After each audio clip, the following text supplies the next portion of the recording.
What's up, guys? I am out here in my sweater because it's about 1 degree here in Canada where I live, and I thought, you know what, 1 degree is sweater weather, and sweater weather is the perfect weather to go out and see if we can find ourselves some praying mantis egg sacs.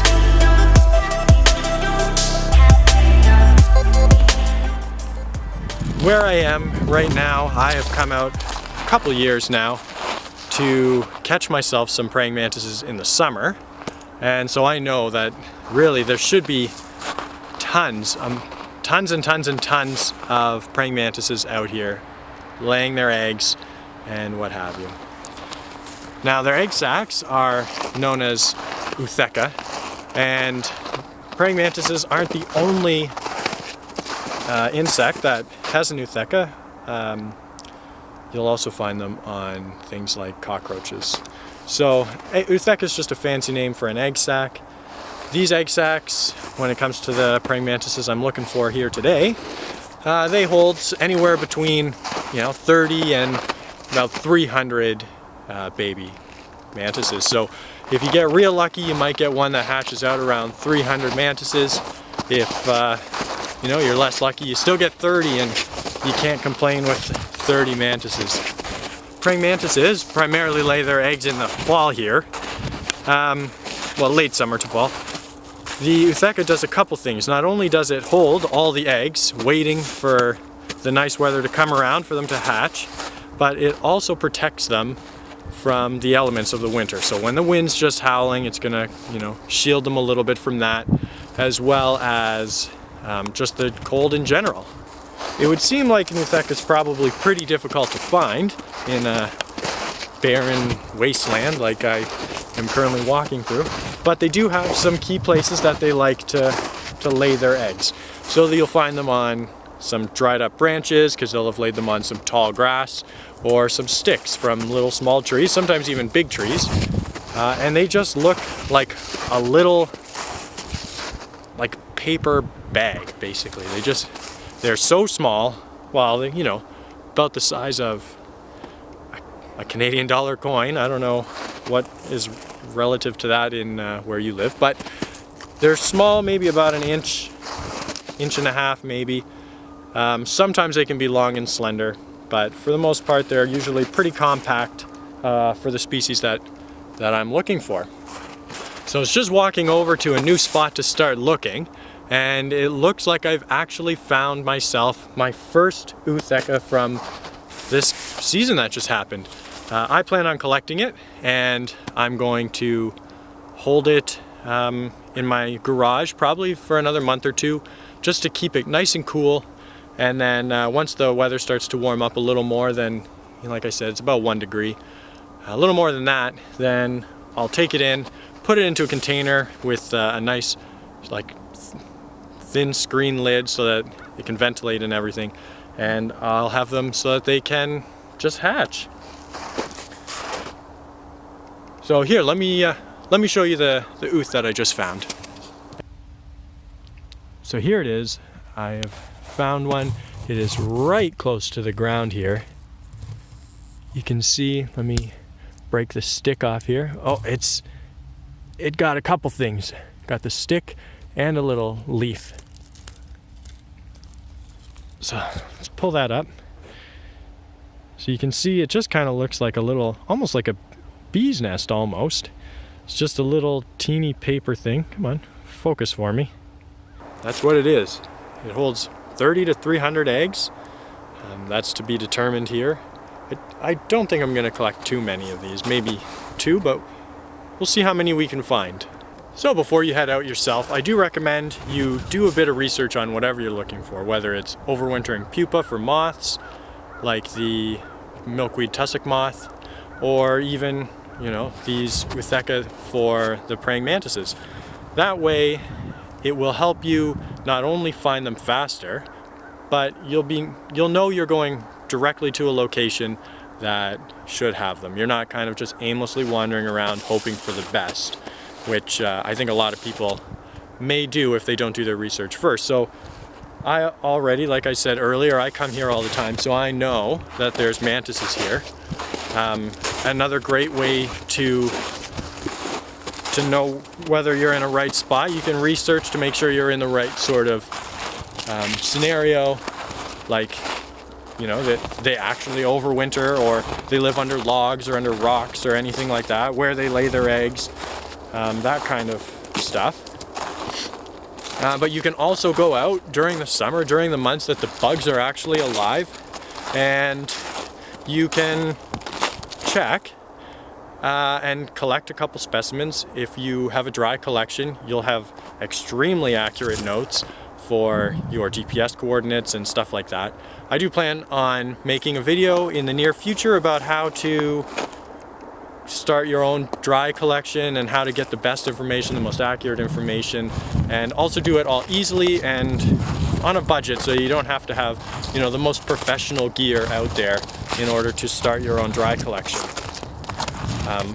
That being said, if you have your own dry collection, you go out while you're collecting for that, and you have all the information you'll ever need about where to come back to get those things. So again, if you're looking for moth pupa, you go out, you collect those moths, you know where they are, you know where they've been breeding, because they're not going to travel all that far.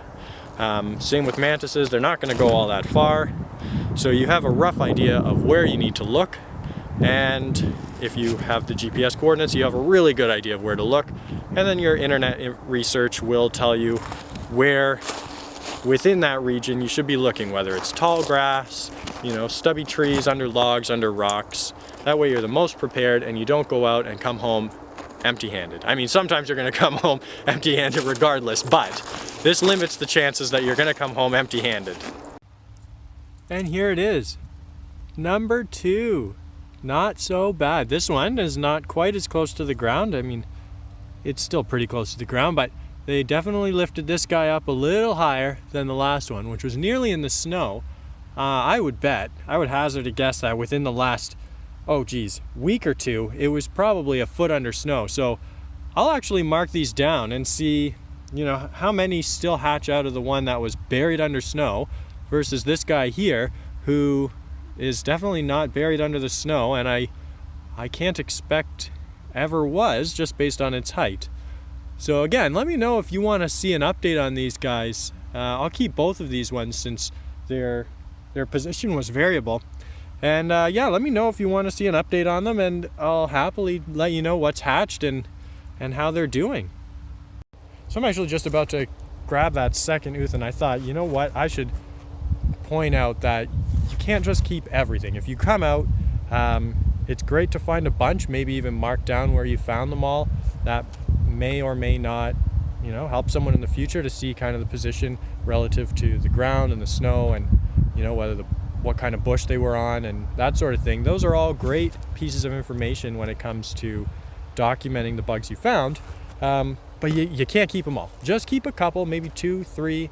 But you definitely don't want to over harvest, because these are the guys that are coming out next year to, you know, replenish everything.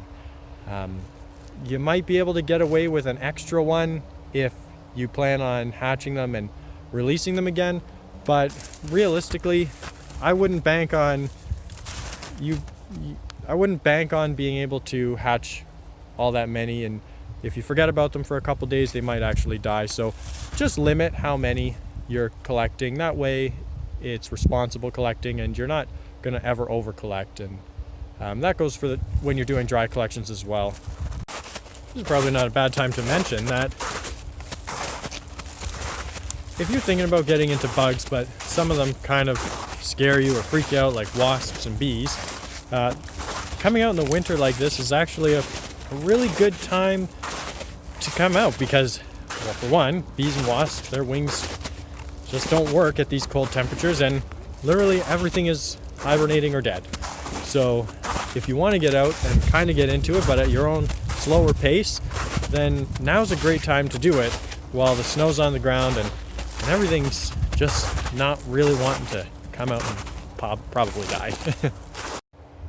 If you're new to collecting insects, you may not have thought about it, but flying insects can really get into some crazy places. So as you can see all the way around me, there is little bits of grass everywhere.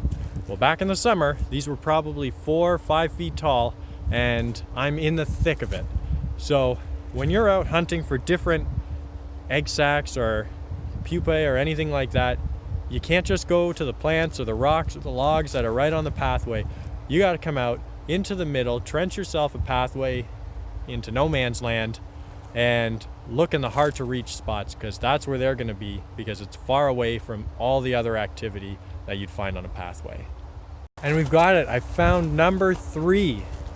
So down here on the ground, I found my third and likely final Ootheca that I'm going to find today, because it is starting to get dark and I don't want to try and find my way out of this little area here in the dark back to my car. So I'll show you the third and probably final Ootheca right now. So way down here is egg sac number 3. We did it, we found it, and this is just proof that doing your research beforehand really speeds up the process. I've only been out here for maybe half an hour, 40 minutes, so that's about 10 minutes apart for these things. Now, they are kind of everywhere. Like, the praying mantises out here are pretty much everywhere, so I'm not too surprised that I've managed to find 3, but it does go to show you that the more research you do, the easier your time finding things is going to be. And I'm going to take my own advice on this one. I'm going to leave this one here to repopulate so that I can come out in the summer and catch as many mantises as I can. All catch and release, but come out and see these guys when they're all big and eating things. Okay, so I would consider that a successful hunt. We got ourselves 2 mantis Ootheca, as well as, while I was walking to my car, I found this little guy, which looks to me like it's probably a spider egg case, just based on the shape. Other ones I've seen in the past, and there's some webbing hanging on it, which I'm sure you can see. So if you like this video, give it a thumbs up, subscribe, and down in the comments below, let me know if you've gone out winter hunting, what you found in the winter. I know I found some different bark beetles. I've found tons of pupa. This is actually my first time going out and finding myself some mantis egg cases. So let me know what you found in the comments below if you've gone out. If you haven't and you want to, let me know what you want to find when you go out. And like I said before, if you like this kind of stuff, I'm hoping to come out with more and more educational things on collecting and setting up a collection for yourself, just being out and finding bugs and doing research and marking down the appropriate information. Till next time, see ya.